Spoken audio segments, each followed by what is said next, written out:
মধ্যপ্রাচ্যে চলমান পরিস্থিতিতে ইরানকে সতর্কবার্তা দিয়েছে আরব আমিরাত। দেশটির পররাষ্ট্র প্রতিমন্ত্রী লানা জাকি নুসাইবা বলেন, আঞ্চলিক স্থিতিশীলতা নিশ্চিত করতে হলে প্রথমেই বন্ধ করতে হবে সহিংসতা।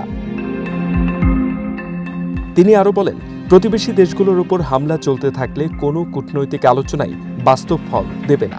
Iran's egregious, illegal and unlawful attacks on Gulf countries and Jordan that had nothing. মধ্যপ্রাচ্যের বিভিন্ন সংঘাত, প্রক্সি যুদ্ধ এবং রাজনৈতিক টানাপোড়েন গত কয়েক বছরে অঞ্চলটির পরিস্থিতিকে আরও জটিল করে তুলেছে। বিশ্লেষকদের মতে এসব সংঘাতের কারণে আঞ্চলিক নিরাপত্তা নিয়ে উদ্বেগ বাড়ছে। এ অবস্থায় কূটনৈতিক উদ্যোগের মাধ্যমে উত্তেজনা কমানোর উপর জোর দিচ্ছে বিভিন্ন দেশ।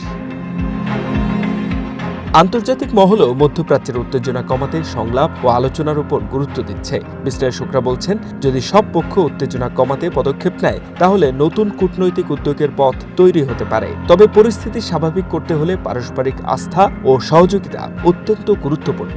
Bilateral relationship or potential economic cooperation should Iran.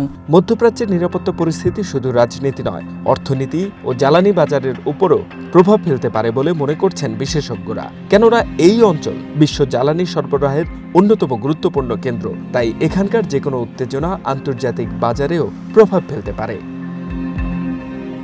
H M Ataullah, one international desk.